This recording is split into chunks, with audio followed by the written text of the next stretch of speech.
Could the dollar lose its dominance? For 8 decades, the US dollar has been the linchpin of global trade and finance. 100,000 Time Warner. The modern world was built on it. But today, not everyone is confident in its future. The greenback became the global reserve currency after the Second World War. Investors saw America as a source of safety and security. It is for the millions who want to put their savings to productive use that the New York Stock Exchange exists. It became dominant in trade and financial markets. US Treasuries were a safe haven, and the Federal Reserve gradually gained independence, producing confidence. Half a century ago, nearly 90% of foreign currency reserves globally were held in US dollars. Today that's fallen to just under 60% as reserve managers have diversified into other currencies and gold. Over the past year in particular, investors have become much keener to hedge their exposure to dollars. This has been fueled by the unpredictable nature of economic policy under President Donald Trump. We give so much and we get so little in return. And by America's vast and growing public debts.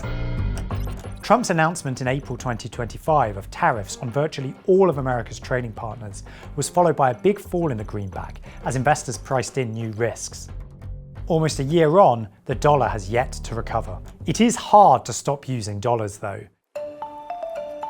The currency has the tremendous advantage of network effects. The more people use it, the more others want to use it too. But anxiety about America's fiscal and monetary trajectory is growing.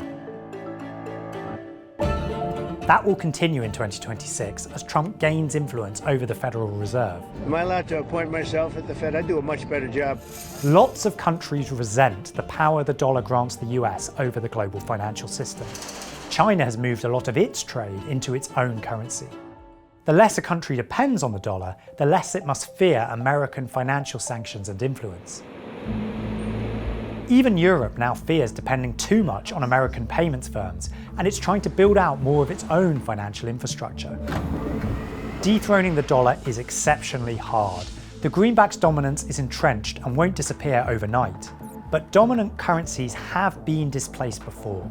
If America continues to behave erratically, its grip on the global financial system will eventually slip.